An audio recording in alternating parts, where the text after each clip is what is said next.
નમસ્કાર, હું રાજ.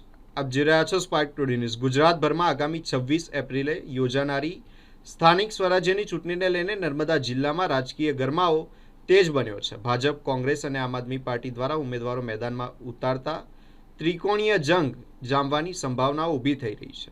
ચૂંટણીને અનુલક્ષીને રાજપીપળા સ્થિત ભાજપ કાર્યાલય કમલમ ખાતે જિલ્લા ભાજપ દ્વારા તમામ ઉમેદવારો સાથે મહત્વપૂર્ણ બેઠક યોજવામાં આવી હતી. બેઠકમાં સાંસદ મનસુખભાઈ વસાવા, જિલ્લા ભાજપ પ્રમુખ નીલ રાવ, નાંદોદના ધારાસભ્ય ડોક્ટર દર્શનાબેન દેશમુખ, પૂર્વ જિલ્લા ભાજપ પ્રમુખ ઘનશ્યામભાઈ પટેલ સહિત અગ્રણીઓ અને કાર્યકરો મોટી સંખ્યામાં ઉપસ્થિત રહ્યા હતા. બેઠકની શરૂઆત વંદે માતરમના ગાનથી કરવામાં આવી હતી. ત્યારબાદ આગેવાનો દ્વારા ઉમેદવારોને ચૂંટણીલક્ષી માર્ગદર્શન આપવામાં આવ્યું હતું અને સંકલિત રીતે કાર્ય કરી ભાજપને વિજય અપાવવા અપીલ કરવામાં આવી હતી. કાર્યકરોને જનસંપર્ક વધારવા અને દરેક વિસ્તાર સુધી પહોંચવાની સૂચનાઓ આપવામાં આવી હતી. સાથે જ નર્મદા જિલ્લામાં ભાજપનો ભગવો લહેરાય તે માટે એકજૂથતા અને સંગઠન શક્તિ સાથે કાર્ય કરવાની પ્રતિજ્ઞા લીધી હતી.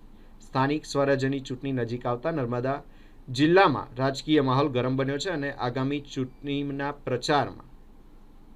આગામી દિવસોમાં ચૂંટણી પ્રચાર વધુ તેજ બનવાની સંભાવના છે. નર્મદા જિલ્લા પંચાયતના ઉમેદવારો, તાલુકા પંચાયતના ઉમેદવારો અને રાજપીપળા નગરપાલિકાના ઉમેદવારો અને જિલ્લા અને તાલુકાના સંગઠનના આગેવાનોની બહુ અગત્યની આજે મીટિંગ હતી કમલમ ખાતે. અહીંયા આ મીટિંગમાં અમારા જિલ્લાના પ્રભારી શ્રી અર્જુનભાઈ ચૌધરી, જિલ્લા પ્રમુખ નીલભાઈ રાવ, ધારાસભ્ય ડોક્ટર દર્શનાબેન દેશમુખ, સહકારી આગેવાન અમારા ઘનશ્યામભાઈ, શબ્દશરણભાઈ તડવી ઉપરાંત બધા જ વરિષ્ઠ આગેવાનો આજની મીટિંગમાં હતા. ઉપસ્થિત ઉમેદવારોને આગામી દિવસોમાં કઈ રીતના ચૂંટણી જીતવી છે એના વિશે આગેવાનોએ માર્ગદર્શન આપ્યું. દરેક ઉમેદવાર પ્રવાસ કરે તો એ માહિતી તાલુકા મથકે જિલ્લા કાર્યાલયની હોવી જોઈએ. સરકારે કરેલા કામોની માહિતી લઈને મતદાર સુધી એમને પહોંચાડવાનું છે. ઘણા વિકાસના કામો ભારતીય જનતા પાર્ટીની સરકારમાં તાલુકા પંચાયતને, જિલ્લા પંચાયતના વહીવટમાં અમે કર્યા છે.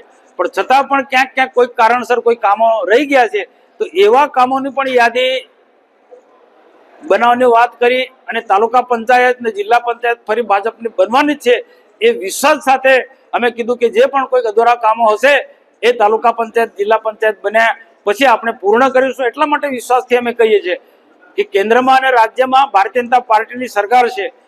દેશના પ્રધાનમંત્રી નરેન્દ્રભાઈ મોદી સાહેબ જ્યારે 2047 સુધીમાં દેશને વિકસિત ભારત બનાવવાનો છે તો એવા સમયમાં ચૂંટેલા લોકોનું બહુ મોટું યોગદાન છે અને પાર્ટીના સંગઠનના લોકોનું પણ તેટલું જ યોગદાન છે.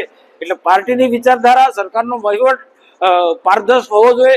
એ બધી જ બાબતોની માહિતી કાર્યકર્તાઓને, ચૂંટાયેલા ચૂંટણીમાં ઉમેદવારોને અમે આજે માર્ગદર્શન આપ્યું અને અમને સંપૂર્ણ વિશ્વાસ છે કે આવનારી તાલુકા પંચાયત, જિલ્લા પંચાયત અને રાજપીપળા નગરપાલિકા ભારતીય જનતા પાર્ટી કબજે કરવાની છે.